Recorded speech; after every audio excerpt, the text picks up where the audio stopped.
A 6-year-old genius guy enters the office of a millionaire CEO and says, "I'm here for the interview."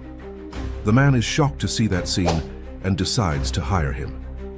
The boy goes through several obstacles, trials, and humiliation. Watch until the end to see this outcome.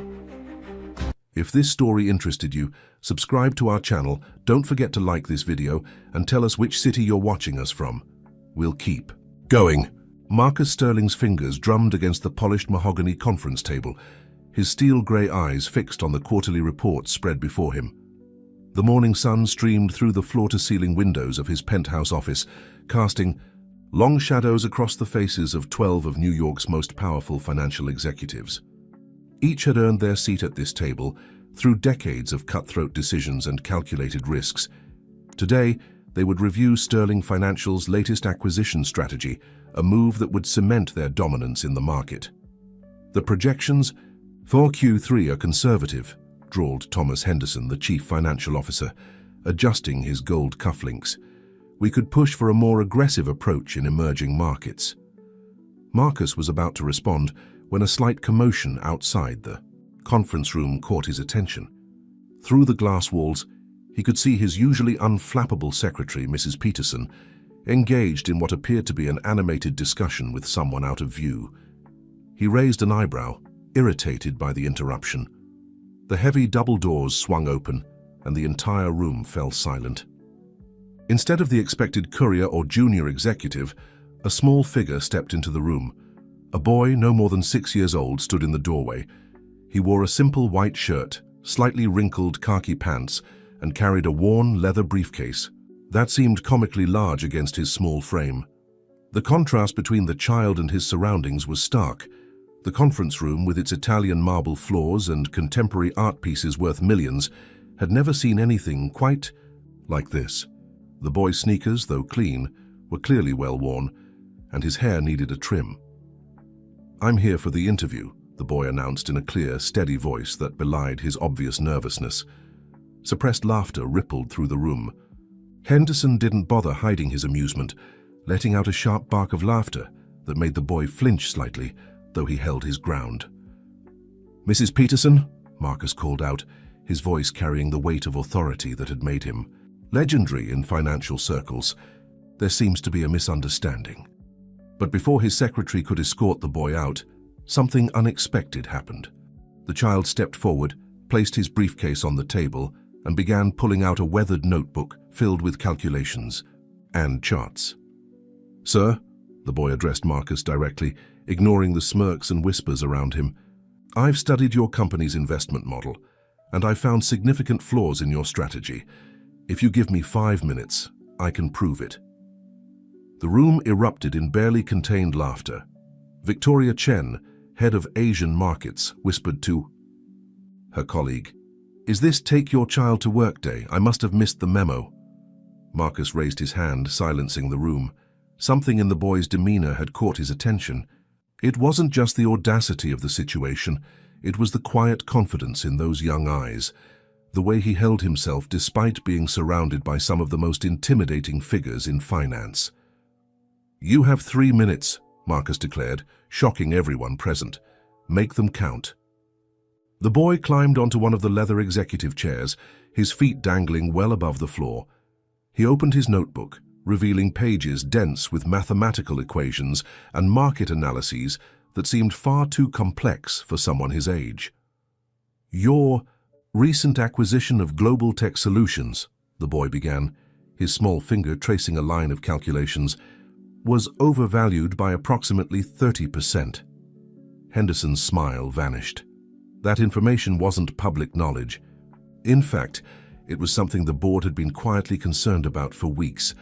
Furthermore, the boy continued, turning to a page filled with hand-drawn graphs based on market indicators and current trends, that investment will show significant depreciation within 6 months. The reason is simple, but something your analysts missed. The room had grown deathly quiet. The initial amusement had been replaced by a mixture of disbelief and growing unease. Marcus leaned forward, his eyes fixed on the child who had just walked into his boardroom and challenged everything he thought he knew about business, success, and where wisdom truly comes from. In a small apartment on the outskirts of the city, Sarah Martinez's alarm clock blared at 4:30 a.m. She silenced it quickly, careful not to wake her son in the adjacent room. The pre-dawn darkness wrapped around her like a familiar blanket as she moved quietly through their modest home, preparing for another demanding day. The kitchen.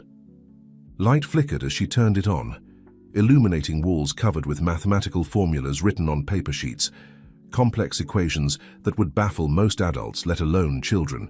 These were Michael's work, her brilliant 6-year-old son who saw the world through numbers and patterns. Sarah paused at his bedroom door, watching him sleep peacefully. The sight brought tears to her eyes, not of sadness, but of fierce pride mixed with worry. Michael wasn't like other children his age. While they played with toys and video games, he spent hours solving complex mathematical problems and studying financial markets through borrowed books and whatever resources they could access at the public library. Their neighbor, Mr. Rodriguez, a retired economist, had been the first to recognize Michael's extraordinary gift. He had caught the boy analyzing stock market patterns in newspaper clippings he'd collected from recycling bins. Instead of dismissing him as a child playing pretend, Mr. Rodriguez had taken the time to teach him, sharing his knowledge and old textbooks. Sarah's thoughts drifted to the father who had abandoned them when Michael was just a baby. James hadn't been able to handle the responsibility of parenthood, leaving them with nothing but a hastily written note and unpaid bills.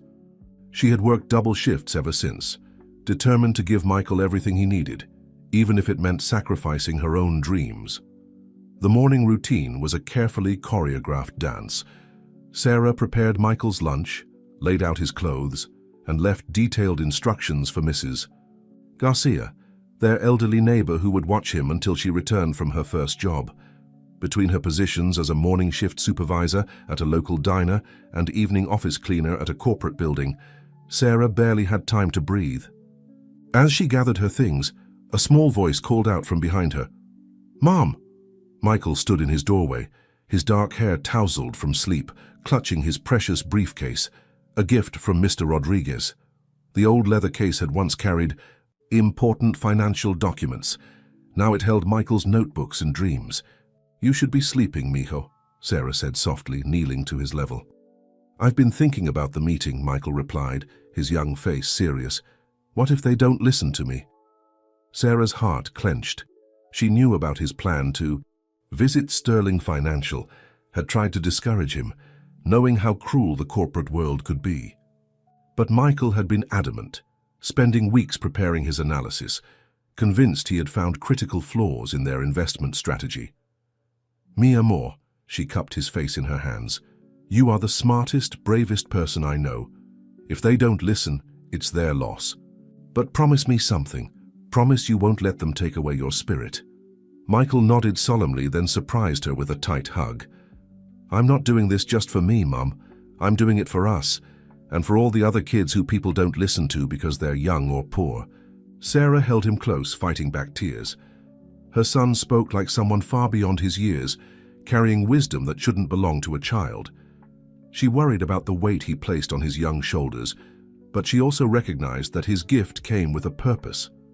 "Just remember," she whispered, "no matter what happens today, you've already proven that intelligence and determination don't care about zip codes or bank accounts." As Sarah left for work, she said a silent prayer.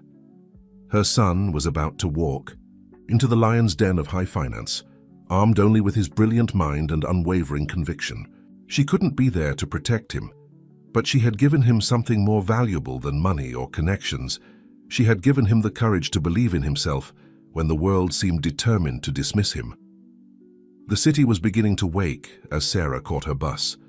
Somewhere in the distance, the sun was rising over the skyscrapers, where her son would soon challenge the very foundations of financial power. Whatever happened today would change their lives forever, for better or worse. The boardroom remained silent as Michael pulled out another sheet of carefully prepared calculations. His small fingers traced the lines of data with surprising authority, and his voice grew stronger with each point he made. "Your acquisition of Global Tech Solutions ignored 3 critical market indicators," he explained, spreading out hand-drawn charts that showed remarkable attention to detail. First, their patent portfolio is heavily dependent on legacy systems that will become obsolete within 18 months.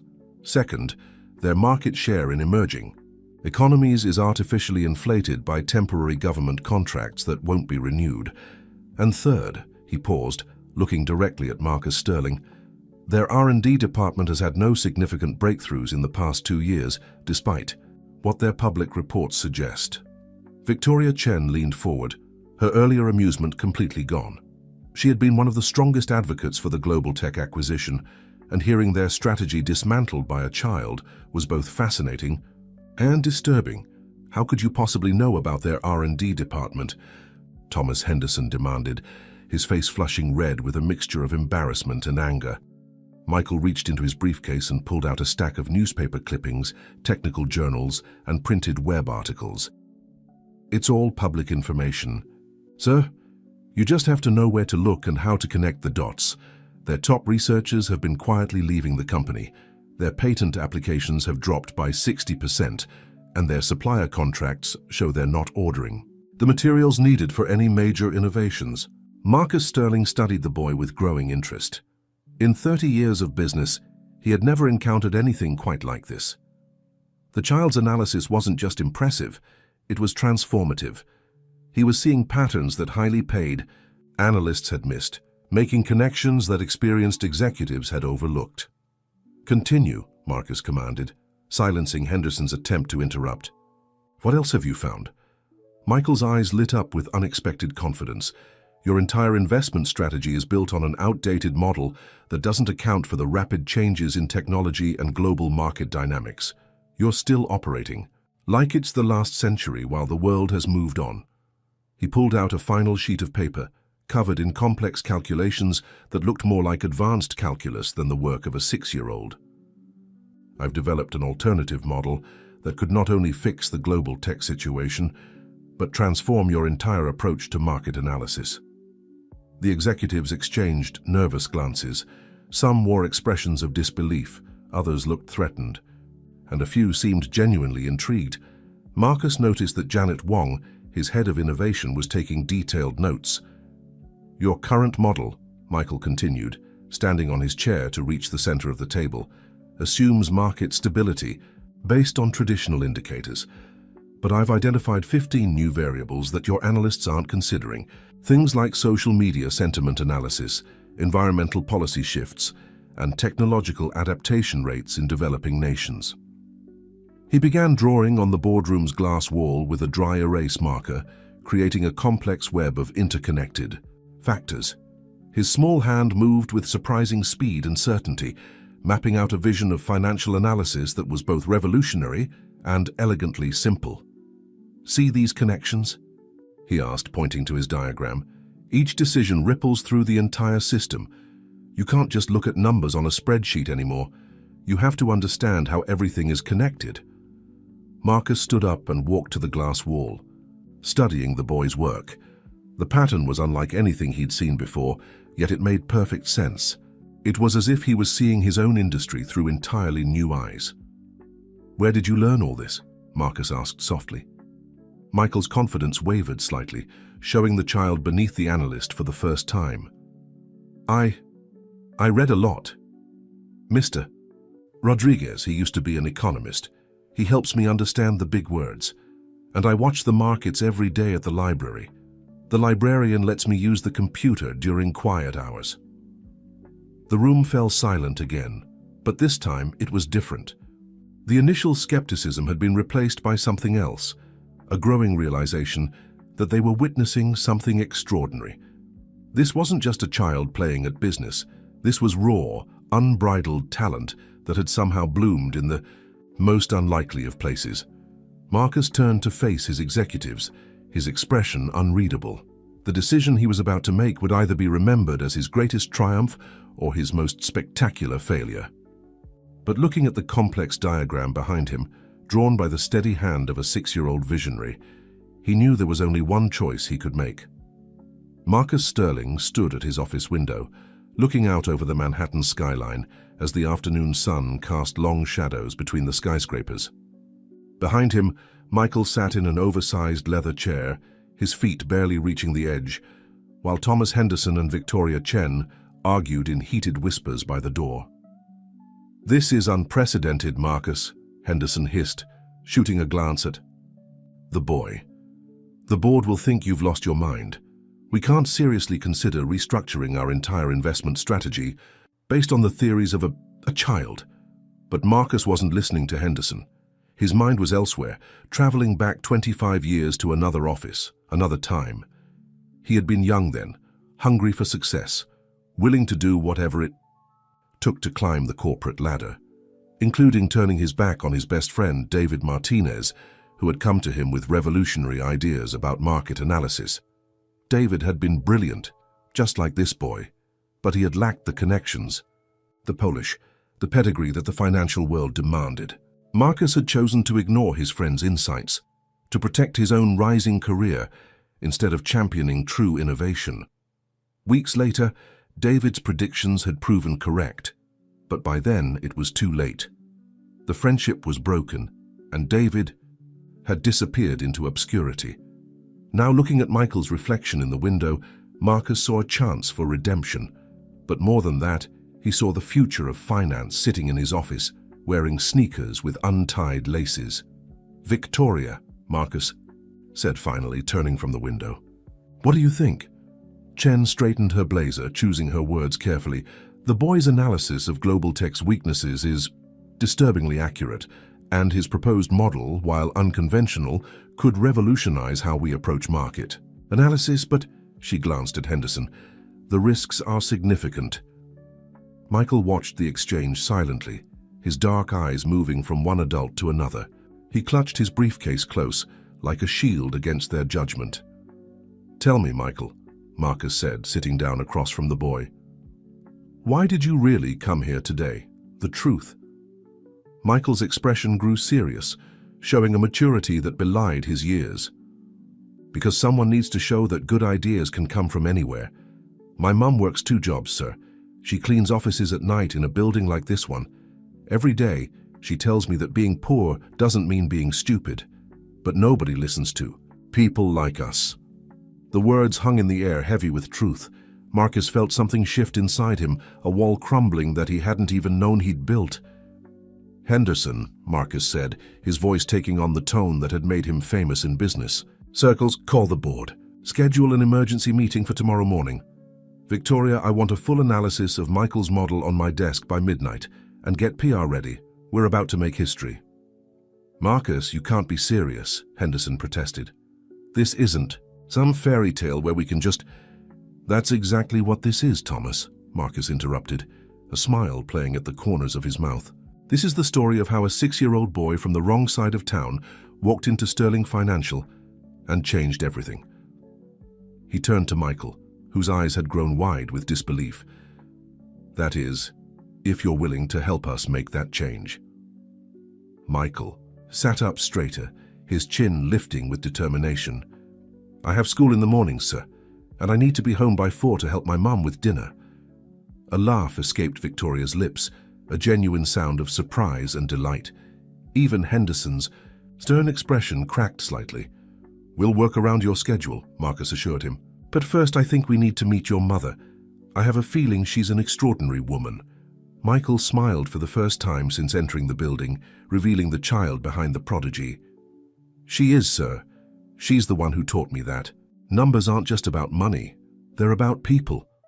Marcus nodded, understanding now why this child saw patterns that his expensive analysts had missed. Michael didn't just see numbers on a page. He saw the human stories behind them, the connections that bound everything together. As Victoria led Michael out to get him a proper security badge, Marcus sat at his desk and began to write. Not a memo or a report, but a letter. To David Martinez, wherever he was now. It was time to acknowledge past mistakes and build a future where talent and innovation could come from anywhere, even from a small apartment on the outskirts of the city, where a single mother's sacrifice had nurtured a revolutionary mind. Sarah Martinez was wiping down tables at Eddie's diner when her manager approached with an unusual expression on his face. "Sarah, there are some people here to see you. They say it's important." Her heart stopped for a moment. Important visitors in suits usually meant bad news in her experience, but when she turned around, she saw Michael standing in the entrance, still carrying his briefcase, alongside a distinguished-looking man in an expensive suit and a woman in a sleek business outfit. "Mrs. Martinez," the man stepped forward, extending his hand. "I'm Marcus Sterling, and this is Victoria Chen. Your son has given us quite a lot to think about today." Sarah's hands trembled slightly as she removed her apron. She had been dreading this moment since Michael had first mentioned his plan to visit Sterling Financial. But instead of looking defeated or humiliated, her son was beaming with quiet pride. "Perhaps we could sit down and talk," Marcus suggested, gesturing toward an empty booth. Eddie, the diner's owner, quickly ushered them to a private corner and brought coffee for the adults and a chocolate milk for Michael.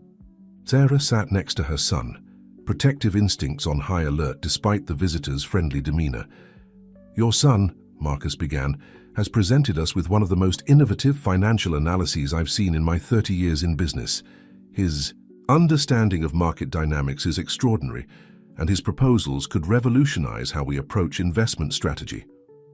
Sarah's eyes widened. She looked at Michael, who gave her a small nod of confirmation. "He's always been special," she said softly, "but I never imagined—" "Mrs. Martinez," Victoria interjected, "we'd like to offer Michael a unique opportunity. We want to create a special advisory position for him, working directly with our analysis team. Of course, his education would come first, and we'd arrange the schedule around his school hours." Sarah's protective instincts flared. "My son is 6 years old. He needs to be a child, not a corporate consultant." "Mom," Michael spoke up, his voice clear and determined, "this is what I want. Remember what you always tell me about opportunities." Sarah felt tears threatening to form. She did remember. She had always taught him that true opportunities were rare and precious, that they needed to be grabbed with both hands when they appeared. Marcus leaned forward, his expression serious. "Mrs. Martinez, I understand your concerns. I'm not looking to exploit your son's talent. I want to nurture it.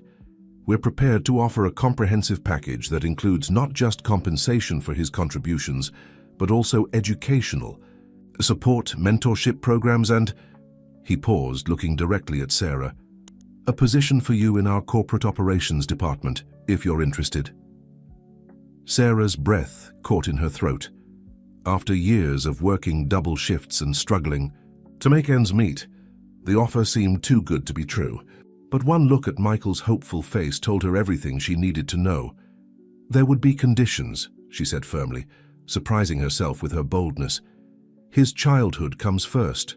No late nights, no excessive pressure, and he needs time to just be a kid." Victoria smiled warmly. "We wouldn't want it any other way. In fact, we believe Michael's unique perspective comes partly from his balanced life experience. We're not looking to change who he is. We want to learn from him." Michael reached for his mother's hand under the table, squeezing it gently. It was a gesture he often used when she was worried about bills or tired from working too many hours. But this time, it felt different, like a promise of better days ahead. "There's something else you should know," Marcus added, his voice taking on a more personal tone. 25 years ago, I made a terrible mistake. I turned my back on a friend who had similar insights to your son's. His name was David Martinez." Sarah's face paled. "David was my husband." The revelation hung in the air like a physical presence. Michael looked between his mother and Marcus, understanding dawning in his young eyes. The connection that had seemed random was anything but. It was the universe offering a chance at redemption for past wrongs. "I've spent years trying to find him," Marcus admitted. "To apologize, to make things right. I never knew he had a family, that his son would be the one to show me the error of my ways." Sarah's hand tightened around Michael's. "David left us when Michael was a baby. He couldn't handle the pressure of family life, of being a father. But he left us something precious. He left us his mind, his way of seeing patterns in everything." The afternoon sun streamed through the diner's windows, casting a warm glow over their booth. In that moment, surrounded by the smell of coffee and the quiet murmur of customers, 4 lives stood at a crossroads. The past and future seemed to merge, offering a chance to right old wrongs and build something new. The next morning, Sterling Financial's boardroom looked different. The usual austere atmosphere had been softened by the addition of a booster seat on one of the leather chairs, and a small table in the corner held a collection of children's books alongside financial reports. Michael arrived precisely at 9 a.m. after his morning classes, wearing a new button-down shirt that still had the store creases visible. Sarah had used part of the advance from Sterling Financial to buy him proper office attire, though she had insisted on keeping his comfortable sneakers, a reminder that he was still a child. The board members filed in, their expressions ranging from curiosity to skepticism. Michael stood beside Marcus at the head of the table, his small stature a stark contrast to the corporate giant, yet there was something fitting about the image they presented. "Ladies and gentlemen," Marcus began, "today marks the beginning of a new era for Sterling Financial. We're not just changing our investment strategy, we're changing how we think about talent, innovation, and the future of finance." Victoria. Chen stepped forward with a sleek tablet, pulling up Michael's analysis on the room's giant screens. The complex web of interconnected factors that Michael had drawn yesterday had been transformed into a sophisticated digital model, but its revolutionary core remained intact. "As you can see," Victoria explained, "Michael's model takes into account factors that our traditional analysis has overlooked. By incorporating social trends, technological evolution patterns, and human behavior factors, we can predict market movements with unprecedented accuracy." One of the board members, an elderly man with wire-rimmed glasses, raised his hand. "This is all very impressive, but are we seriously proposing to restructure our entire operation based on the theories of a child?" Michael stepped forward, his voice clear and confident. "Sir, with respect, age doesn't determine the validity of ideas. Would you reject Einstein's theory of relativity if you learned he had conceived it as a child?" The room fell silent. Marcus couldn't help but smile. In less than 24 hours, Michael had already learned to hold his own in corporate warfare. "Let me demonstrate," Michael continued, pulling up a series of charts. "These show the actual performance of 5 major market sectors over the past year, and these," he switched to another screen, "show what my model predicted 6 months ago when I first started developing it." The correlation was undeniable. Michael's predictions had been startlingly accurate, catching nuances that traditional analysis had missed entirely. "But here's what's really important," Michael said, his young face serious. "This isn't just about making money. It's about understanding how our decisions affect real people. Every investment we make impacts thousands of lives. If we get it wrong, families suffer. If we get it right, communities thrive." Sarah, watching from a seat near the back of the room, felt tears of pride welling up in her eyes. Her son wasn't just sharing financial insights, he was teaching these powerful executives about humanity. Marcus took over, outlining the practical implementation of Michael's ideas. The plan was comprehensive, a new division focused on innovative analysis, educational partnerships with schools in underprivileged areas, and a mentorship program to identify and nurture young talent from all backgrounds.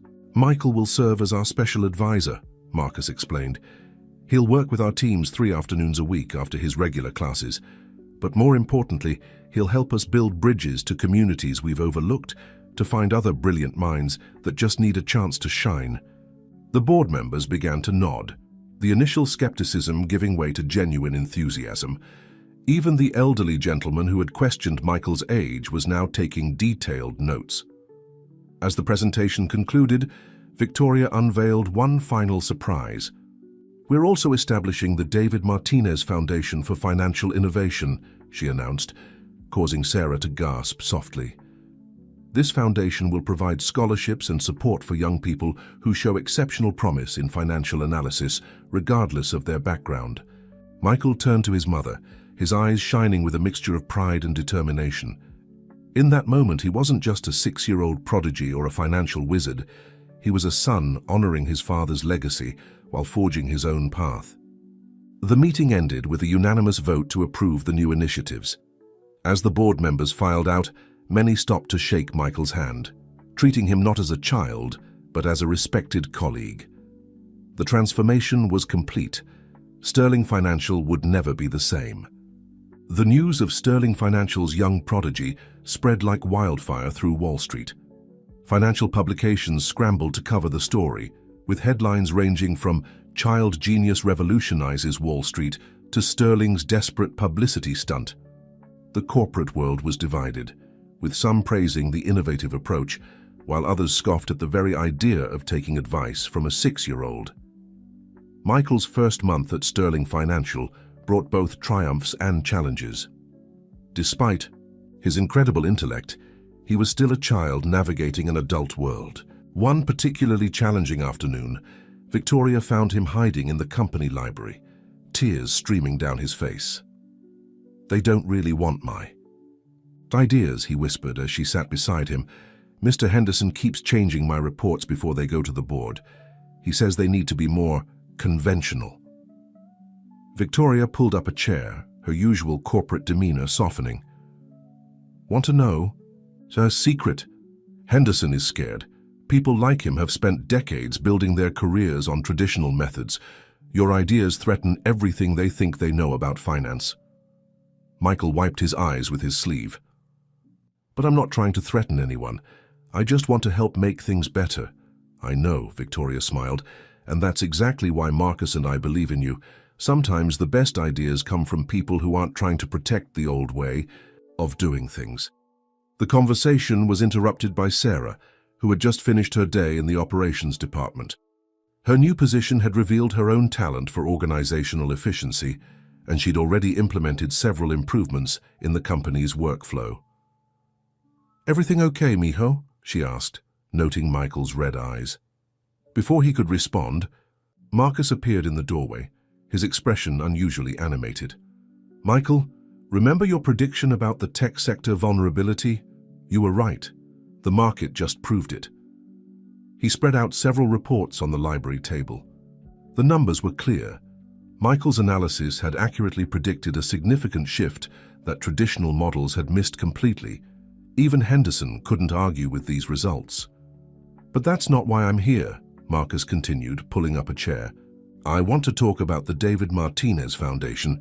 We've identified our first group of potential scholarship recipients, and I'd like you to help review their applications." Michael's eyes lit up. "Really? You want my opinion?" "Of course." Marcus nodded. Who better to recognize hidden potential than someone who had to fight to be recognized himself? Sarah watched the exchange with a mixture of pride and concern. Her son was thriving in many ways, but she worried about the pressure he faced. "Perhaps we should take a break this weekend," she suggested. "When was the last time you just played with kids your own age?" Victoria jumped in before Michael could protest. "Actually, that's perfect timing. My daughter's having a birthday party on Saturday. Lots of games, cake, and not a single spreadsheet in sight. What do you say, Michael? Want to be my special guest?" The boy's face showed a moment of uncertainty. He had grown so accustomed to his role as the company's prodigy that the idea of just being a kid seemed almost foreign. But then a smile spread across his face, the kind of pure childish joy that reminded everyone in the room of his true age. "Can I bring my friend Tommy from school?" he asked hopefully. "He's really good at soccer, and he never makes fun of me for liking math." "Of course," Victoria laughed. "The more the merrier." As they left the library, Marcus held back, watching Sarah guide her son toward the elevator. "We need to be careful," he said quietly to Victoria. "It's easy to forget. He's just a child when he's revolutionizing our entire business model." Victoria nodded, remembering her own childhood dreams that had been sacrificed on the altar of adult expectations. Maybe that's exactly why his insights are so valuable. He sees things we've forgotten how to see. The next morning, Michael arrived at the office wearing his soccer jersey under his button-down shirt, ready for an afternoon of play after his morning meetings. The sight made even Henderson smile, though he quickly hid it behind his usual stern expression. The balance between Michael's extraordinary gift and his need to just be a child was delicate. But with his mother's guidance and the support of his newfound mentors, he was learning to navigate both worlds. His presence continued to challenge the established order at Sterling Financial, forcing everyone to question their assumptions about where wisdom truly comes from. The David Martinez Foundation's first public event was held in a community center in Michael's old neighborhood. The room was filled with children from diverse backgrounds, their parents and a surprising number of Wall Street executives who had never ventured to this part of the city before. Michael stood at the podium, now comfortable in his role as the Foundation's young ambassador. His new suit was perfectly tailored, but he still wore his favorite sneakers, a personal trademark that had become something of a sensation in financial circles. "Numbers are everywhere," he began, his voice clear and confident. "They're in the way birds fly in formation, in the patterns of leaves on trees, and in the decisions that shape our economy. But the most important numbers are the ones that tell human stories." The audience listened intently as Michael explained the Foundation's mission. They weren't just looking for children who were good at math. They were searching for innovative thinkers who could see beyond traditional boundaries. In the front row, Mr. Rodriguez, the retired economist who had first recognized Michael's gift, wiped tears from his eyes. Beside him sat Mrs. Garcia, the neighbor who had watched Michael after school while Sarah worked her double shifts. They represented the often overlooked support system that had helped nurture a remarkable mind. Sarah, now dressed in a professional outfit that reflected her new position at Sterling Financial, watched her son with pride. The past few months had brought changes she could never have imagined, but she had made sure they hadn't changed who Michael was at his core. After the presentation, children and parents lined up to speak with Michael. One girl, about his age, showed him a notebook filled with drawings of market trends she'd observed in her family's small grocery store. Another boy explained his theory about how video game virtual economies could predict real-world market behavior. Marcus Sterling, watching from the back of the room, leaned over to Victoria. "Look at how they respond to him.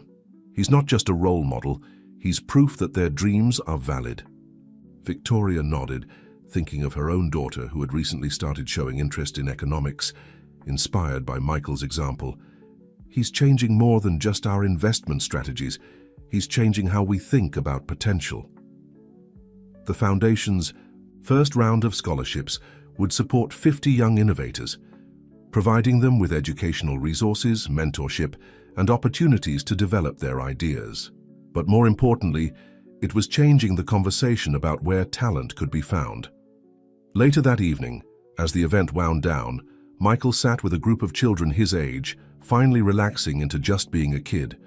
They were trading baseball cards and talking about their favorite video games, though occasionally the conversation would drift to complex mathematical concepts that would have baffled most adults. Sarah found Marcus standing by the window watching the scene. "Thank you," she said softly, "not just for the opportunities you've given us, but for letting Michael show you a different way of seeing things." Marcus shook his head. "No, thank you and Michael for helping me remember why I got into finance in the first place. It was never about the money. It was about building something meaningful, about making a difference." As they spoke, Henderson approached, looking uncharacteristically humble. "Mrs. Martinez, I owe you and your son an apology. I was wrong to resist his ideas simply because of his age. His latest analysis of the Asian markets saved us from a significant loss. I've learned more from him in these past months than in 20 years of traditional business." Sarah accepted his apology with grace, understanding that change wasn't easy for anyone. She watched as Michael showed his new friends the basic concepts of market analysis, using trading cards as examples, making complex ideas accessible through play. The event concluded with an unexpected announcement. Sterling Financial would be expanding the Foundation's reach internationally, setting up similar programs in developing countries. Michael's revolutionary approach to financial analysis would be taught alongside traditional methods in some of the world's most prestigious business schools. But perhaps the most significant change was invisible to most observers. In boardrooms, Across the financial district, executives were beginning to ask different questions. Instead of just focusing on profit margins and market share, they were considering the human impact of their decisions. Michael's influence had sparked a subtle but profound shift in how the financial world operated. As the last guests departed, Michael yawned, finally showing signs of tiredness after his big day. He had proven that brilliance knows no boundaries of age or background, but he was still a child who needed his rest. Sarah gathered their things, ready to take him home to their new apartment, not too far from their old neighborhood, because Michael had insisted on staying close to his roots. 6 months into Michael's tenure at Sterling Financial, the company faced its first major test. A global market fluctuation threatened to destabilize several key investments, and the pressure to respond quickly mounted. The board called an emergency meeting, but this time, something was different about their young advisor. Michael sat in his usual spot next to Marcus, but his usual confidence seemed shaken. The numbers on his tablet swam before his eyes, and for the first time since joining the company, he felt overwhelmed. The weight of responsibility pressed down on his small shoulders like a physical burden. Victoria noticed his distress first. She had become attuned to the subtle signs that showed. When Michael was struggling to balance his extraordinary abilities with his need to just be a child. During a brief break in the meeting, she pulled Marcus aside. "Something's wrong," she whispered, gesturing toward Michael, who was unusually quiet and withdrawn. "He's not himself today." Marcus watched as Michael stared at his calculations, his small face creased with worry. "Maybe we've been pushing too hard," he admitted. "He's been working on this analysis for days." Sarah, who had been attending the meeting as part of her new role in operations, approached her son. "Mijo, what's bothering you? You can tell us." Michael looked up, his eyes filling with tears. "What if I'm wrong?" he whispered.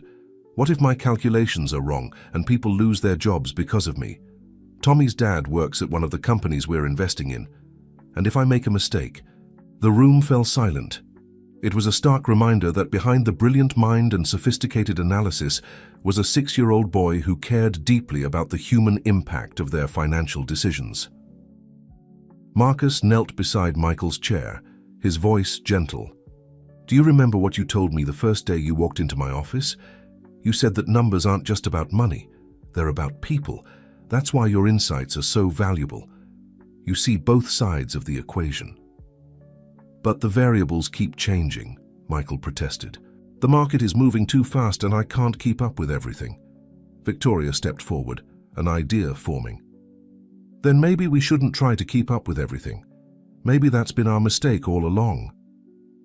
She pulled up Michael's original model on the main screen, the elegant web of interconnected factors that had revolutionized their approach to market analysis. "Look at what you created, Michael.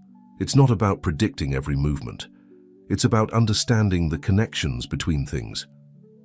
Henderson, who had become one of Michael's strongest supporters, added his voice. "The boy's right to be cautious. We've become too dependent on his insights. We need to combine his innovative approach with our experience." Sarah watched the exchange with growing pride. Her son wasn't just learning to navigate the financial world. He was teaching these seasoned professionals the importance of humility and human connection in their decision-making. Marcus stood up, addressing the room. "I propose we approach this differently. Instead of rushing to react to market movements, let's take a step back. Michael, I want you to work with Victoria and Henderson, not to find an immediate solution, but to understand the human stories behind these numbers." The tension in Michael's shoulders eased slightly. This was the kind of analysis he understood, looking at how market changes affected real people and communities. Over the next few hours, the team worked together in a new way.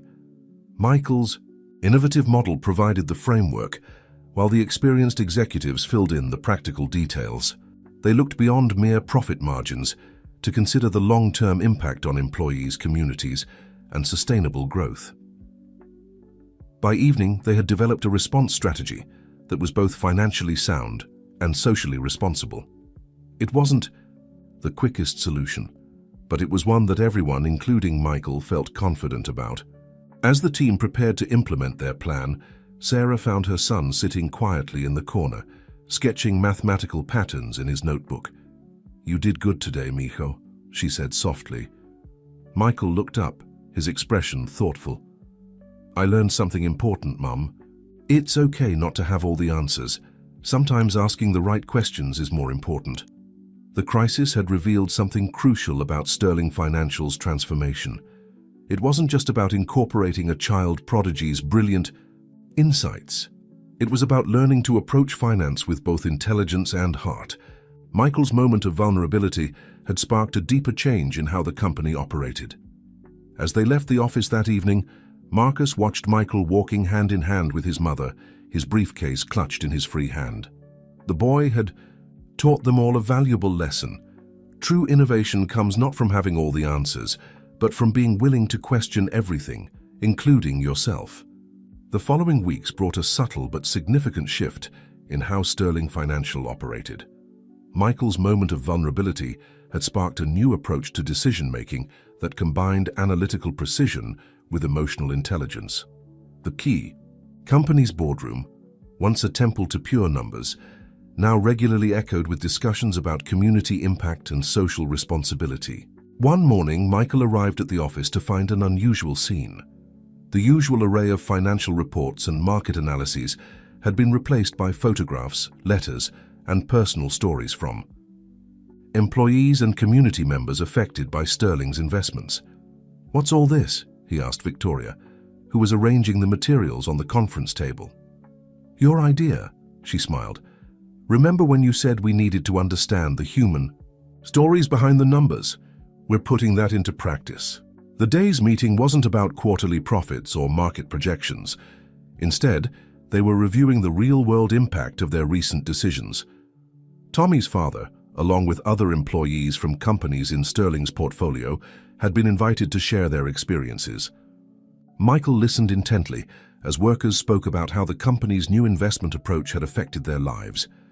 One woman described how the additional training programs had helped her advance in her career. A young entrepreneur shared how the David Martinez Foundation had given him the opportunity to develop his ideas. During a break, Michael found himself sharing his sandwich with Tommy, who had come along with his father. The two boys sat in Marcus's office, their legs dangling from the leather sofa, as they talked about video games and mathematics with equal enthusiasm. "You know what's cool?" Tommy said between bites. "My dad says work is different now. He used to be scared when the big bosses made decisions, but now they actually ask people what they think." Michael beamed with pride. This was exactly what he had hoped for. Not just changing investment strategies, but changing how people were treated. Sarah, watching from the doorway, remembered the nervous little boy who had first walked into Sterling Financial with his worn briefcase and revolutionary ideas. Now, 6 months later, he had transformed not just a company, but an entire approach to business. Later that afternoon, Marcus called a special meeting.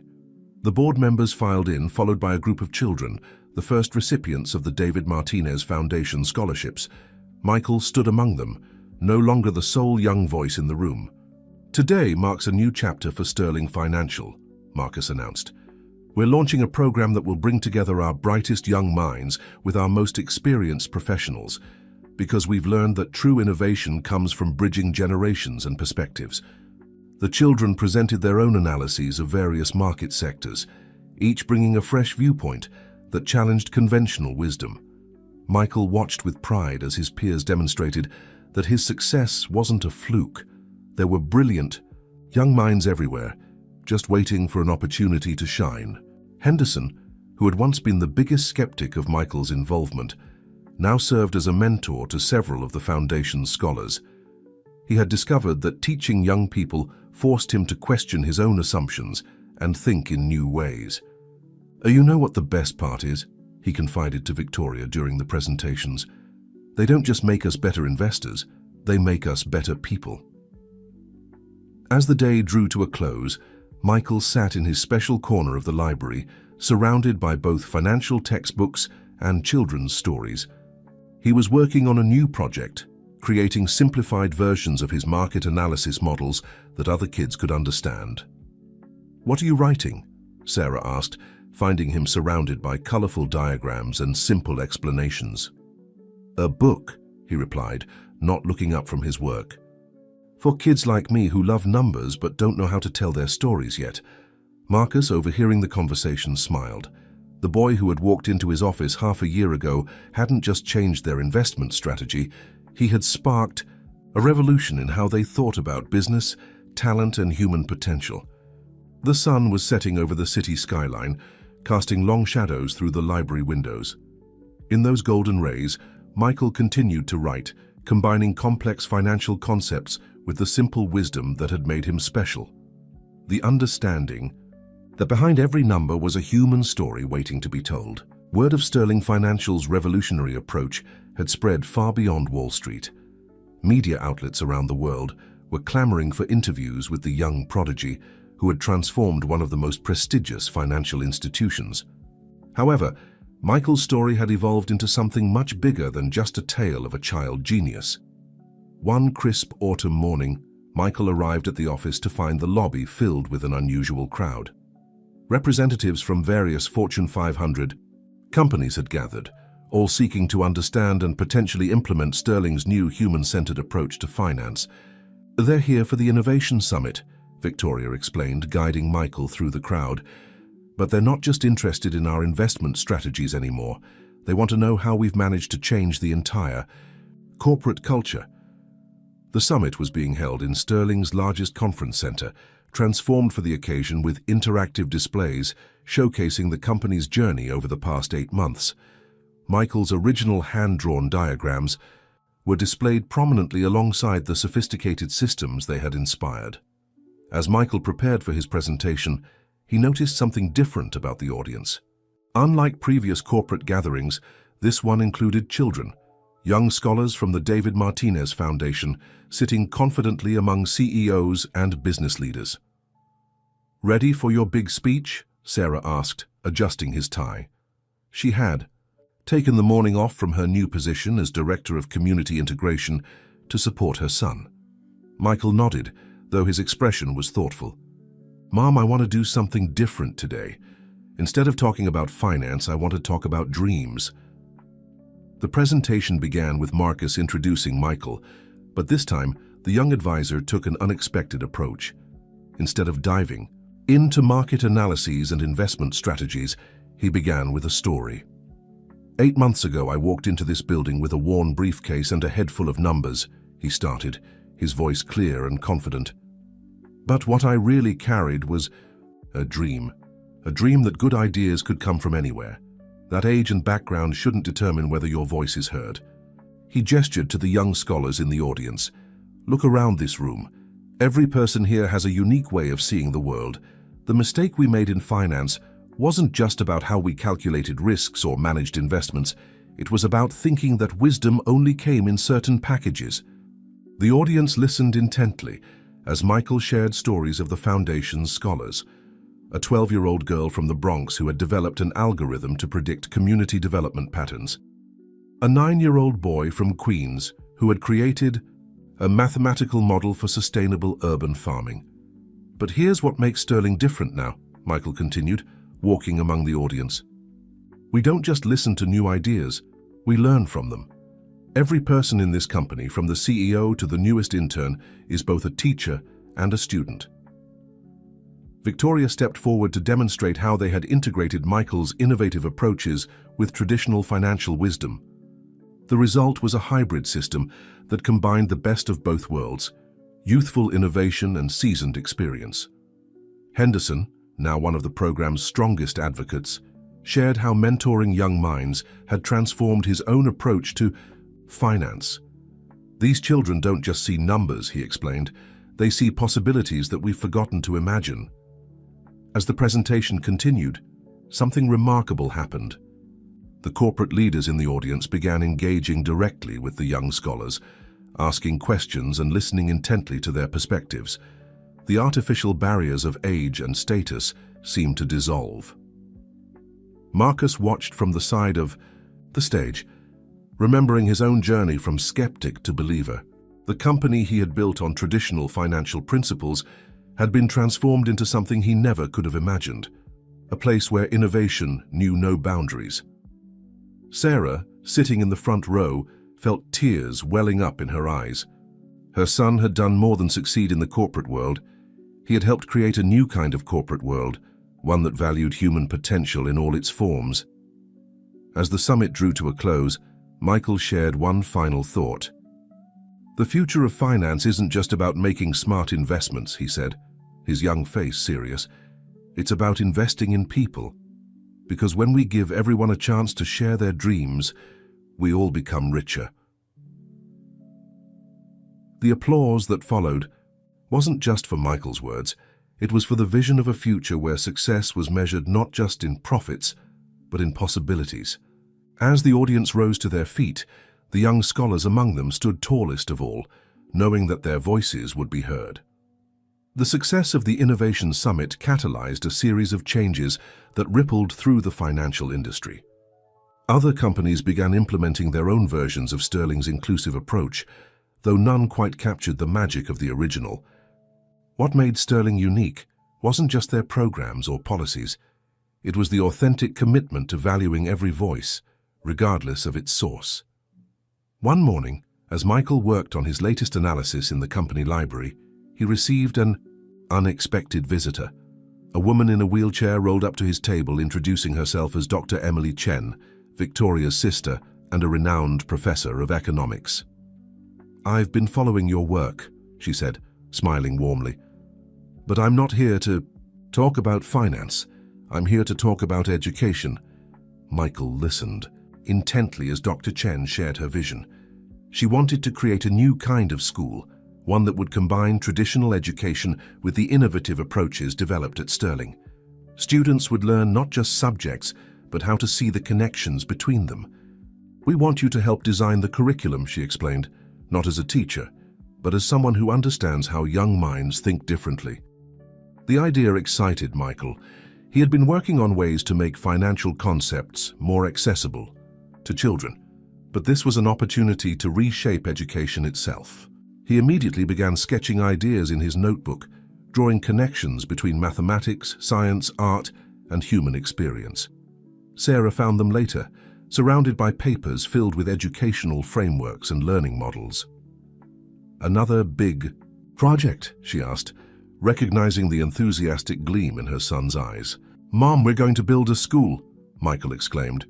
"But not just any school, a place where kids can learn the way they think naturally, where being different is seen as an advantage." The news of Sterling Financial's venture into education spread quickly. Critics questioned whether a financial institution should be involved in education, but supporters saw it as a natural evolution of the company's commitment to nurturing potential. Marcus called a special meeting to discuss the initiative. The boardroom had changed significantly over the months. The stark corporate aesthetic had been softened by children's artwork and innovative design elements that stimulated creative thinking. "This isn't just about creating future financial analysts," Michael explained to the board. "It's about teaching children to see the world in new ways, to understand that every subject is connected to real life." Victoria, who had been quietly supporting her sister's educational work for years, added her perspective. "We've learned that innovation doesn't follow traditional boundaries. Why should education?" The proposal faced its share of challenges. Regulatory hurdles, curriculum requirements, and logistical complications threatened to derail the project. But Michael approached these obstacles the same way he approached financial problems, by looking for unexpected connections and solutions. He worked with Dr. Chen to develop a learning model that combined traditional subjects with real-world applications. Mathematics wasn't just about solving equations, it was about understanding patterns in nature and society. Science wasn't isolated in a laboratory. It was connected to economics, art, and human behavior. Sarah watched her son pour himself into the project, amazed at how he balanced his role at Sterling with this new venture. He still attended regular classes, played with friends, and maintained his childlike wonder at the world. If anything, the school project had energized him, giving him a new way to share his unique perspective. The first pilot program was scheduled to launch in the coming spring. Students would be selected from diverse backgrounds, with a special focus on identifying and nurturing unique ways of thinking. The David Martinez Foundation would provide scholarships to ensure that financial barriers wouldn't prevent talented children from participating. As Michael finalized the curriculum proposals with Dr. Chen, he reflected on his own journey. "You know what I've learned?" he said to her. "Every child has a different way of seeing the world. We just need to give them the chance to show us what they see." The sun streamed through the library windows, casting rainbow patterns through the crystal paperweights on Michael's desk. In those dancing lights, he saw a reflection of what he had helped create, a world where differences were celebrated, where innovation could come from anywhere, and where every voice had the potential to change the future. Spring arrived with a burst of energy as the pilot educational program, now named the Connections Academy, prepared to open its doors. The former warehouse space in Michael's old neighborhood had been transformed into a vibrant learning environment. With walls covered in interactive displays and spaces designed to encourage collaboration, Michael stood in what would soon be the main learning hub, surrounded by the physical manifestation of his ideas. Instead of traditional classrooms, the space featured flexible learning pods that could be reconfigured based on the day's activities. Digital screens displayed real-time data from financial markets alongside artistic interpretations of mathematical concepts. "What do you think?" Dr. Chen asked, watching Michael explore the space. "It's quite different from conventional schools." "It's perfect," Michael replied, his eyes bright with excitement. "It's like how my mind works and everything connected, nothing in isolation." The first group of students would arrive next week. 50 young innovators selected from thousands of applicants.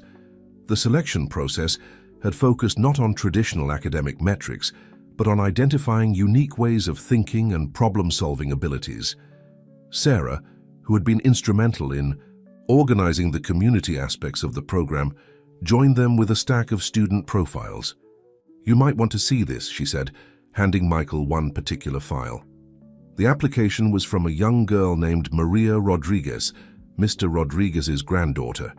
The retired economist who had first recognized Michael's potential had kept quiet about his granddaughter's similar gifts, not wanting to take advantage of their connection. But her application had stood out on its own merits. "She sees music in market patterns," Michael explained, reading through her analysis. "Look at how she converted stock market trends into musical compositions, and then used those patterns to predict market movements." Victoria arrived with the latest updates from Sterling Financial. The company's transformation had continued, with the educational initiative drawing positive attention from around the world. Other financial institutions were beginning to follow their lead, recognizing that innovation could come from unexpected sources. "The board has officially approved the expansion plan," she announced. "Once we prove the concept here, we'll be opening similar schools in other cities." As they discussed the future, a small group gathered outside the building. Families from the neighborhood, curious about the changes coming to their community. Michael noticed them and made an impromptu decision. "Let's give them a tour," he suggested. "After all, this school belongs to the community as much as anyone." The families were invited inside, and Michael led them through the space, explaining the vision in terms everyone could understand. He showed them how traditional subjects would be connected to real-world applications, how students would learn by doing rather than just memorizing. One parent, a construction worker, was particularly moved. "You mean my daughter could learn geometry by understanding how I calculate building measurements?" he asked. "Exactly," Michael exclaimed. "Every job, every skill, every experience has value. We just need to understand the connections." The tour ended in the school's central gathering space, where a large digital display showed a map of community connections, linking local businesses, schools, families, and resources in an intricate web of relationships. "This is more than just a school," Michael explained to the gathered families. "It's a place where we learn from each other, where every person's experience adds to our understanding." As the day drew to a close, Marcus visited the site, taking in the transformation. "You know," he said to Michael, "when you first walked into my office, I thought I was taking a risk by listening to a child. Now I realize the real risk would have been not listening." Sarah watched her son moving confidently through the space he had helped create, explaining his vision to others with the same enthusiasm he'd shown that first day at Sterling Financial. He was still a child in many ways. His eyes still lit up at the mention of ice cream, and he still wore his favorite sneakers. But he had become something more as well, a bridge between worlds that had once seemed impossibly far apart. The sunset painted the school's windows in shades of gold and purple, creating patterns that reminded Michael of the market trends he loved to analyze. But now those patterns meant more than just numbers. They represented the countless connections that bound communities together, the invisible threads that linked dreams to reality. Tomorrow the school would welcome its first students, each bringing their own unique way of seeing the world, and Michael couldn't wait to learn what they would teach him. The first day of the Connections Academy dawned bright and clear. Michael arrived early, wearing his usual combination of formal shirt and comfortable sneakers, his excitement barely contained. The building hummed with anticipation as the first students began to arrive. Maria Rodriguez, Mr. Rodriguez's granddaughter, was among the first to enter. She carried a violin case alongside her laptop, ready to demonstrate her unique approach to market analysis through musical patterns. Behind her came twins who had developed an artificial intelligence program to predict weather patterns' effects on agricultural economies. Each student brought something special, a different way of seeing the world, a unique perspective that challenged conventional thinking. Michael moved among them, no longer feeling like an outlier, but rather part of a community of innovative minds. "Welcome to your first day," he began, addressing the gathered students and their families. "But before we start, I want you to know something important. This isn't just a school. It's a place where your differences are your strengths." The morning's activities began with what Michael called connection sessions, exercises designed to help students recognize patterns between seemingly unrelated subjects. Maria demonstrated how she translated market movements into musical notes, creating a symphony from financial data that revealed hidden patterns in market behavior. "Listen to how the rhythm changes during market volatility," she explained, playing her violin while a screen displayed corresponding market graphs. "The music helps us feel the patterns that numbers alone might miss." Other students shared their own unique approaches. The twins explained how their weather prediction algorithm could help small farmers make better planting decisions. A quiet boy named James showed how he used origami principles to understand complex architectural engineering concepts. Sarah, watching from the sidelines, felt tears of joy forming. This was everything she had dreamed of for her son, a place where brilliant minds could flourish without having to hide their uniqueness. Victoria and Dr. Chen moved through the groups, taking notes on the various learning styles and approaches they observed. The curriculum would continue to evolve, shaped by the students' own innovations and discoveries. During the lunch break, Michael sat with his new classmates in the school's garden, another of his innovations. The space was designed to demonstrate the connections between agriculture, economics, and community sustainability. "You know what's really cool?" one student said between bites of her sandwich. "Nobody here thinks we're weird for loving math or seeing patterns in everything."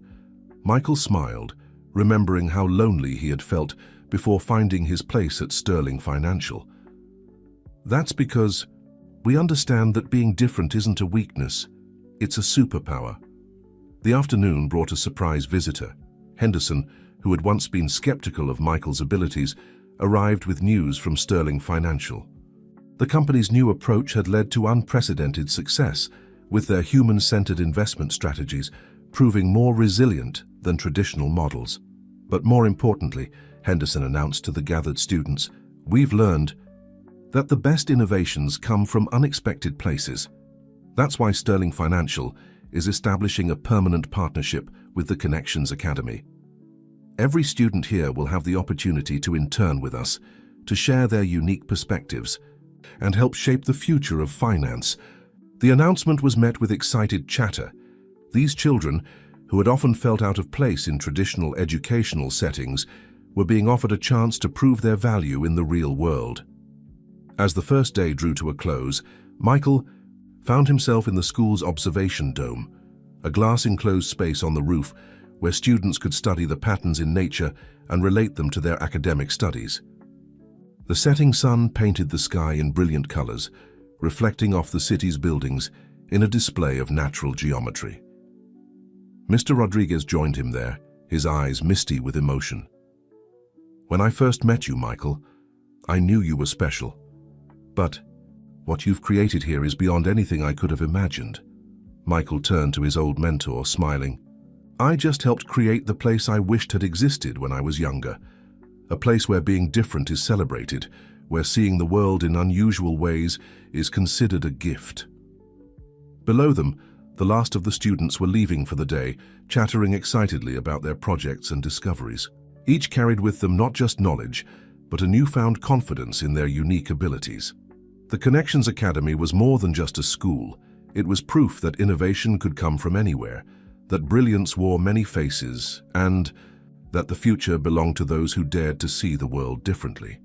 As autumn painted the city in vibrant colors, the Connections Academy had grown into something far beyond its original vision. The pilot program's success had attracted attention from educators, business leaders, and innovators worldwide. But for Michael, the most significant measure of success wasn't in the headlines or accolades. It was in the daily transformations he witnessed. One crisp morning, he arrived at the academy to find Maria Rodriguez conducting an unusual experiment. She had connected her violin to a computer that translated market data into musical notes, while other students moved wooden blocks around a large table, physically representing market movements. "We're creating a three-dimensional model of market behavior," Maria explained, her bow dancing across the strings. "When you combine the visual, auditory, and tactile elements, patterns emerge that we couldn't see before." Michael watched in amazement as the students worked together, each contributing their unique perspective to create something entirely new. The twins had integrated their weather prediction algorithm into the model, while James used his origami skills to create paper structures that represented different market scenarios. Victoria arrived with a group of international observers, educators and business leaders who had traveled from around the world to witness the Academy's innovative approach. Among them was a woman from Singapore who had tears in her eyes as she watched the students work. "In my country," she said softly, "I have a daughter who thinks differently, who sees patterns in everything. For years, I thought she needed to change. Now I understand.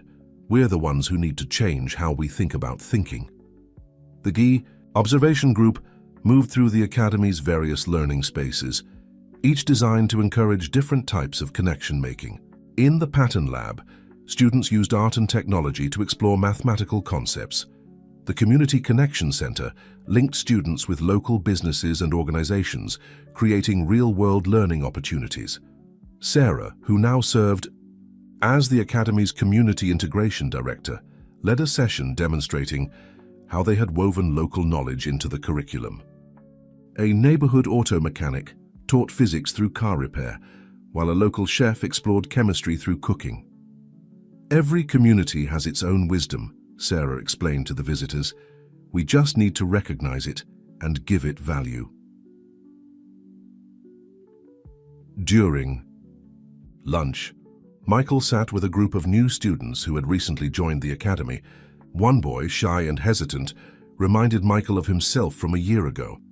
"I used to think I was broken," the boy confided, "because I couldn't learn the way other kids did. But here, I'm learning that there are many ways to understand things." Marcus Sterling, who had become a regular visitor to the Academy, arrived with exciting news. Other companies, inspired by Sterling Financial's success, were beginning to establish their own educational initiatives. The movement that had started, with one small boy walking into a corporate office, was now spreading across the globe. "But they're missing something crucial," Marcus observed, watching the students work. "They're trying to replicate the program without understanding its heart, the belief that every mind has value, that innovation can come from anywhere." Michael nodded, understanding exactly what Marcus meant. The Academy's success wasn't just in its innovative teaching methods or its connections to the business world. It was in its fundamental respect for different ways of thinking, its celebration of unique perspectives. Later that afternoon, Michael led a special session in the observation dome. Students lay on cushions, looking up at the sky through the glass ceiling, finding patterns in cloud formations and relating them to market trends, mathematical sequences, and natural phenomena. Every pattern tells a story, Michael explained to his fellow students. The key is learning to read those stories in your own way. Dr. Chen joined them, carrying a thick folder of research data. The Academy's approach was producing remarkable results. Students were not only excelling academically, but were developing innovative solutions to real-world problems.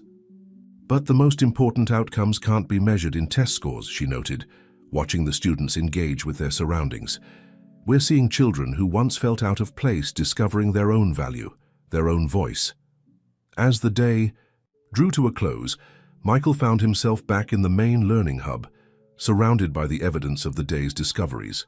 Whiteboards filled with equations, artistic interpretations of scientific principles, and maps showing the countless connections between ideas and reality. A small group of students had stayed late, working on a project to help local small businesses better understand and adapt to market changes. They were applying the Academy's principles in ways Michael hadn't even imagined, proving that innovation truly was a continuous process of growth and discovery. The winter sun cast long shadows through the windows of Sterling Financial as Michael prepared for one of the most important presentations of his life. 1 year had passed since he first walked into the building with his worn briefcase and revolutionary ideas.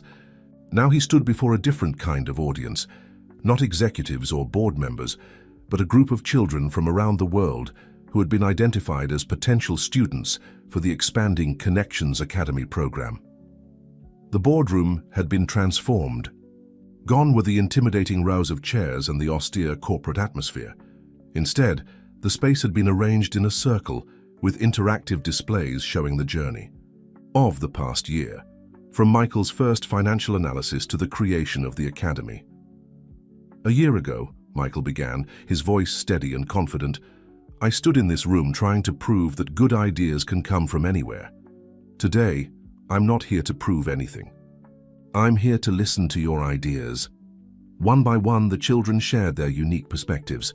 A girl from Kenya described how she used traditional weaving patterns to understand complex computer coding sequences.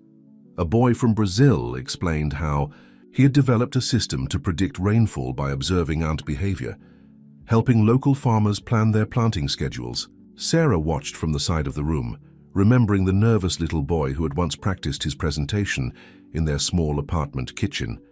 Now her son moved with easy confidence among these young innovators, not as a prodigy set apart, but as one of many bright minds sharing their gifts with the world. Victoria and Marcus joined the session, accompanied by representatives from educational institutions and businesses around the globe. The Connections Academy model was being adapted for different cultures and contexts, each version unique, but all sharing the core principle that innovation flourishes when different ways of thinking are valued and nurtured. During a break, Henderson approached Michael with an unusual request. My granddaughter, he said somewhat hesitantly, she sees numbers in colors. For years we thought it was something to fix, but after everything I've learned from you, Michael smiled, understanding immediately. Bring her to the Academy. We have a student who experiences numbers the same way. She's developed an incredible system for visual market analysis. The afternoon session brought another surprise. Mr. Rodriguez arrived with a group of retired professionals, former teachers, engineers, and business people from the community. They had formed a mentorship network, offering their experience and wisdom to support the Academy's students. You taught us something important, Michael, Mr. Rodriguez said, his voice thick with emotion. You showed us that wisdom doesn't belong to any one generation or background. It grows when we share it.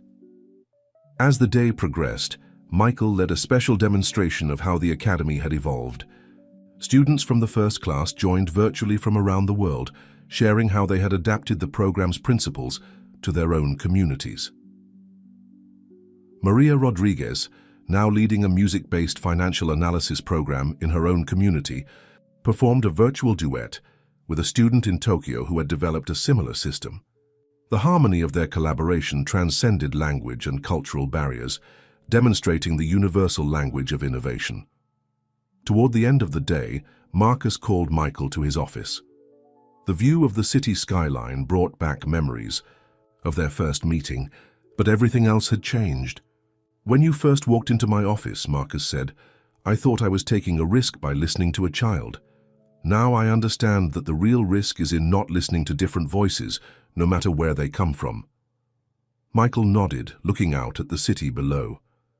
"The best part is knowing that somewhere out there, another kid with a different way of seeing things is getting ready to walk into someone's office with their own revolutionary ideas."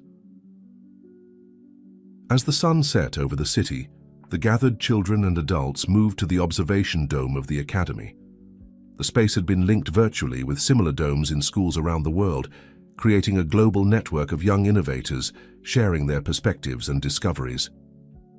Michael stood among them, no longer the singular prodigy who had challenged the financial world, but part of a growing community of minds dedicated to seeing and understanding the world in new ways. His journey had come full circle, transforming not just himself, but creating ripples of change that would continue to spread far beyond anything he could have imagined. Spring brought new energy to both Sterling Financial and the Connections Academy. The integration between business and education had created something unprecedented, a living laboratory where innovation flowed freely between generations and disciplines. Michael, now 7 years old, found himself at the center of an expanding universe of possibilities. One particular morning, the Academy's main hall was buzzing with unusual activity. Students from around the world had gathered for the first Global Connections Summit, an event that would showcase the various ways the Academy's principles had been adapted across different cultures and contexts. "Each culture has its own way of seeing patterns," Michael explained to a group of visiting educators. "When we combine these perspectives, we discover things that no single viewpoint could reveal." The summit opened with a remarkable demonstration. Maria Rodriguez, connecting virtually from her new music-based learning center in Barcelona, led an orchestra of young innovators from 6 continents. Each student had developed their own way of translating data into music, and together they created a symphony of global market trends that revealed surprising correlations. Sarah, watching her son navigate between groups of students and educators, noticed something remarkable. Michael was no longer the exception. He was part of a growing community of young minds who saw the world differently, yet he remained uniquely himself, still wearing his favorite sneakers with his formal clothes, still finding joy in discovering new patterns in unexpected places. Victoria Chen approached with exciting news. "The United Nations Educational Committee has asked us to present our model at their next global conference. They believe the Connections Academy could help address educational inequality worldwide." But Michael had another idea brewing. During lunch, he gathered a small group in the Pattern Lab, including Marcus, Victoria, and several students from different academy locations around the world. "We've been thinking too small," he announced, surprising everyone. "It's not just about education or finance anymore. What if we could apply our connection-finding methods to bigger challenges?" He pulled up a complex display showing global data patterns, climate changes, population movements, resource distribution, and economic trends. The students had been working together to identify correlations that traditional analysis had missed. "Look at these patterns," Michael pointed out.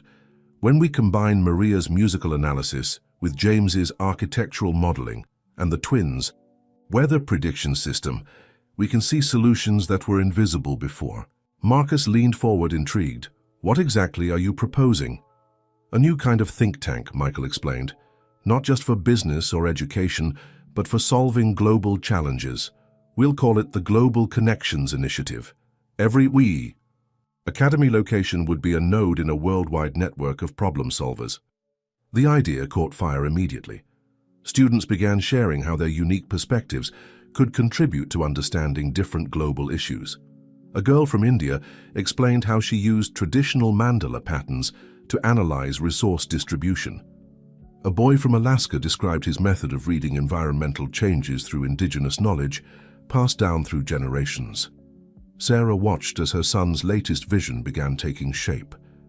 The nervous little boy, who had once practiced financial presentations in their kitchen, had grown into a confident bridge builder between worlds. always pushing the boundaries of what was possible. Later that afternoon, in a quiet moment between sessions, Michael found himself in the academy's garden with Mr. Rodriguez. The retired economist who had first recognized his potential was now a beloved mentor to countless students around the world. "Did you ever imagine it would grow like this?" Michael asked, watching butterflies move between the flowers in predictable yet beautiful patterns. Mr. Rodriguez smiled. "The beautiful thing about planting seeds is that you never know exactly how they'll grow. You just have to trust that with the right nurturing, something wonderful will emerge." As the day drew to a close, the global community of students gathered in their respective observation domes, connected virtually across time zones and continents. Together, they watched the same sunset and the same stars emerge, each location adding its own perspective to their shared understanding of the world. Michael stood among them, no longer feeling the weight of being different, but the joy of being part of something larger than himself. The future he had glimpsed in numbers and patterns was becoming reality, not through his efforts alone, but through the combined creativity of countless minds thinking differently together. The announcement of the Global Connections Initiative sparked a wave of excitement that rippled through the international community. Within weeks, organizations and institutions from around the world began reaching out, eager to participate in this revolutionary approach to problem-solving. Michael's daily routine had evolved to balance his various roles. Mornings were still, dedicated to regular classes, where he learned alongside his peers. Afternoons alternated between his advisory work at Sterling Financial and his involvement in the Academy's programs. But it was the early evening hours, when the global network came online, that brought the most exciting developments. One evening, as the sun set over New York, Michael led a virtual gathering in the observation dome. Students and mentors from every connected Academy location joined, their faces appearing on screens that curved around the dome's interior. "Today," Michael began, "we're going to try something new. Instead of just sharing our individual perspectives, we're going to think together about one global challenge." The challenge they had chosen was food security, a complex issue that touched on climate, economic, social systems, and technology. As the discussion unfolded, something remarkable happened. Each participant brought their unique way of seeing patterns to the problem. Maria's musical analysis revealed rhythms in global crop production that suggested new approaches to sustainable farming. The twins' weather prediction system identified opportunities for extending growing seasons. A student from Thailand showed how traditional farming wisdom could be integrated with modern technology. Sarah, observing from the back of the dome, felt a profound sense of hope. These children weren't just solving problems, they were reimagining how problems could be solved. Victoria approached with Henderson, who had become one of the initiative's strongest supporters. "The UN representatives are impressed," she reported. "They want to establish permanent links between the Connections Academy network and their sustainable development programs." But Michael was already thinking beyond institutional partnerships. During a break, he shared his latest insight with Marcus. "We've been focusing on connecting different ways of thinking," he explained. "But what if we could also connect different ways of doing? Every community has its own solutions to problems. If we could link these practical innovations the way we've linked ways of thinking." Marcus nodded, understanding immediately. A global network of not just ideas but actions. The concept quickly took shape. The Academy began documenting and sharing practical innovations from communities around the world. A village in Kenya's water conservation methods were adapted for use in Arizona. A Japanese urban farming technique found new applications in Brazilian favelas. As the evening progressed, Michael took a moment to step away from the activity. He found a quiet corner in the garden where the first stars were becoming visible through the glass ceiling. Mr. Rodriguez joined him carrying 2 cups of hot chocolate, a tradition they had maintained since their early mentoring sessions. "You know what I've learned this year," Michael said, sipping his chocolate. "The most important patterns aren't in the numbers or the markets. They're in the way people connect and share their gifts." Mr. Rodriguez smiled. "And that's something no computer or algorithm can replace. the human capacity to see possibilities and build bridges between worlds. Their conversation was interrupted by excited calls from the dome. The global network had made a breakthrough in their food security project, identifying a pattern that connected climate trends, traditional farming practices, and modern technology in a way that could revolutionize sustainable agriculture. As Michael hurried back to join the discussion, Sarah watched her son with pride. He moved confidently between screens, showing faces from around the world, facilitating a conversation that transcended age, culture, and geography. Yet he was still her little boy, his sneakers squeaking on the floor as he rushed to share in the excitement of discovery. The night deepened, but the energy in the dome remained high. Ideas flowed freely between continents and cultures, each insight building on the last. The Global Connections Initiative was more than just a think tank or a problem-solving network. It was proof that when different ways of seeing the world came together, anything was possible. As the virtual gathering drew to a close, participants from around the world shared a moment of connection. Despite their different languages, cultures, and perspectives, they had created something together that none of them could have achieved alone. Michael stood in the center of it all, no longer the solitary prodigy who had walked into Sterling Financial with a worn briefcase, but part of a global community of innovators. The patterns he had always seen in numbers and markets had led him to an even more important discovery: the infinite possibilities that emerge when people connect across all boundaries to share their unique ways of seeing the world. 1 year and 6 months after Michael's first step into Sterling Financial, the Global Connections Initiative had grown beyond anyone's expectations. The network now included over 50 academies across 6 continents, each contributing its unique perspective to solving global challenges. On a bright autumn morning, Michael stood in the original Sterling Financial boardroom, now transformed into an interactive hub connecting all academy locations. He was preparing for a special presentation, one that would set the course for the next phase of their journey. "Remember, your first presentation here," Marcus asked, joining him early. "You were so small the chair nearly swallowed you whole." Michael laughed, adjusting his tie while keeping his signature sneakers firmly in place. "Now I can almost reach the floor when I sit." The room filled with faces both familiar and new. Sarah sat in the front row beside Mr. Rodriguez and Mrs. Garcia. Victoria and Dr. Chen managed the global video feeds, connecting participants from around the world. Even Henderson, who had become one of the initiative's strongest advocates, looked excited about what was to come. "Today isn't about looking back," Michael began, his voice clear and confident. "It's about looking forward. We've created something amazing together, but there's still so much more we can do." He launched into a presentation that showcased the initiative's latest breakthrough, a revolutionary approach to collaborative problem-solving that combined artificial intelligence with human insight from multiple cultural perspectives. "The AI helps us process and connect the patterns we identify," Michael explained. "But the real magic comes from the human element, the unique ways different people see and understand the world."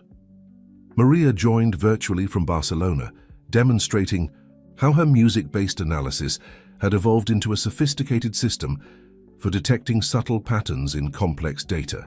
The twins, now running their own climate research program, showed how their weather prediction model had helped prevent crop failures in 3 countries. But the most powerful moment came when Michael introduced a new group of young innovators, children from communities that had traditionally been overlooked by the academic and business worlds. "These are the next wave of pattern seekers," he announced proudly. "Each of them sees the world in a unique way, and each has something valuable to teach us." A young girl from a remote village in Nepal showed how she used traditional weaving patterns to understand and predict landslide risks. A boy from the Australian outback demonstrated his method of tracking water resources using a combination of Aboriginal knowledge and satellite data. Sarah watched her son with tears of pride in her eyes. He had grown so much, not just in height, but in wisdom. Yet he had maintained his essential nature, curious, compassionate, and always eager to learn from others. Victoria stepped forward with news that brought excited murmurs from the global audience. The United Nations had officially adopted the connections model, as part of their sustainable development framework. Major universities were restructuring their programs to incorporate the initiative's collaborative approach. But here's what really matters, Michael continued, his young face serious. We're not just solving problems. We're changing how people think about solutions. Every community, every culture, every individual has something valuable to contribute. We just need to create the connections. Marcus stood to make his own announcement. Sterling Financial would be transitioning into a new kind of organization, one that prioritized social impact alongside financial returns. The company would serve as a hub for connecting innovative ideas with the resources needed to implement them. Michael taught us something crucial, Marcus explained. True value isn't just about numbers on a spreadsheet. It's about the positive impact we can have on the world when we bring different perspectives together. As the presentation concluded, Michael shared his vision for the next phase of the initiative. They would be establishing new academies in underserved areas, creating a global scholarship program, and launching a platform that would make their collaborative problem-solving approach accessible to communities worldwide. But my biggest dream, he said, his eyes shining with enthusiasm, is that someday every child who thinks differently will know that their way of seeing the world is valuable, that they don't need to change to fit the system, because together, we're creating a new system that celebrates all ways of thinking. The applause that followed came from around the world, a global symphony of support for a vision that had started with one small boy's courage to think differently. As the sun set over different time zones, the connected community shared a moment of profound understanding. They were part of something that was changing not just education or business, but the very way humans solved problems together.